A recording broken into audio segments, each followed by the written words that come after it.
Good morning, dear students. Today we are going to talk about linguistics as a main means of communication. So today we are going to discuss the three main plans. The first plan is we are going to talk about what is a language. Secondly, we are going to discuss the main functions of the language, and then we are going to talk about verbal and non-verbal communication. So first of all, what is a language? Language is a system of communication which consists of a set of sounds and written symbols which are used by the people of a particular country or region for talking and writing.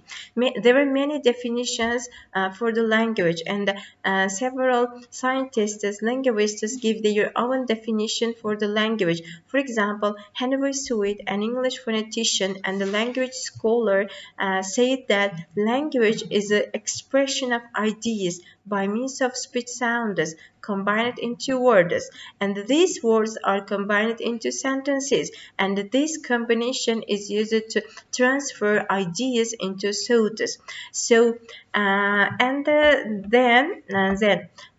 are going to talk about the main functions of the language. So there are three main functions of the language. First of all, the first function is the informative function, the second function is the expressive function, and the last one is the directive function of the language. Let's analyze each of them. So the first function is the informative function of the languages. This function is mainly used to exchange the information between the speakers. So and this function is used to describe the world or reason about it. So and these sentences have a truth value. It means that the sentences can be either true or false, and with one word we can say that this function is used to transfer ideas between the speakers. So and the second function is the expressive language function. These people mainly use this function of language each time where they need to share their emotions or feelings. The simplest examples of expressive language function are various exclamations, clear words, words of admiration or gratitude. We use these when we are going to express our ideas or our feelings, our emotions. So, for example, we can say that I really hate this song. This means we are expressing our emotion by the word I really hate. The word hate. The next function of the language is a directive function. So directive language function. This function is mainly used for the purpose of causing or preventing overt the action. So and the directive function of the language is mainly found in commands or requests.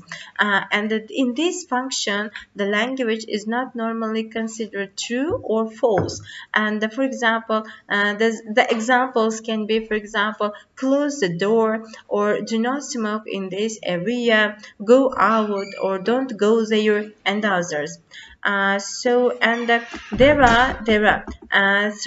are two main types of the communication. They are verbal communication and the non-verbal communication. So what are they? Verbal communication is using speech or spoken word to exchange information, emotions, or thoughts. And the non-verbal communication, on the other hand, is conveying and exchanging messages without the use of spoken words. And interestingly, the research has shown that about 80% of our communication is mainly nonverbal, and we use only 20% of verbal communication in our speech. And there are different ways of expressing our nonverbal communication. So first of all, in order to express our nonverbal communication, we can use facial expressions. For example, if you want to express your sadness, your happiness, your anger, you can use your face in order to express your feelings. So, and secondly, gestures. When you speak, a gesture can make your message stronger. For example, pointing out something you want your listener to look at, or to do some acts with your body language. This is your gestures to express or to make your message more stronger. And then you can also use touching. For example, shaking an audience, shaking someone's hand, or putting your hand on someone's shoulder. They can be example for the touching. Touch communicates affection, but it also make our communication stronger. The next one is eye contact. Making and maintaining eye contact during the communication is also very important, and you can use your maintain eye contact in both verbal and non-verbal communication. Dear students, today we talked mainly about the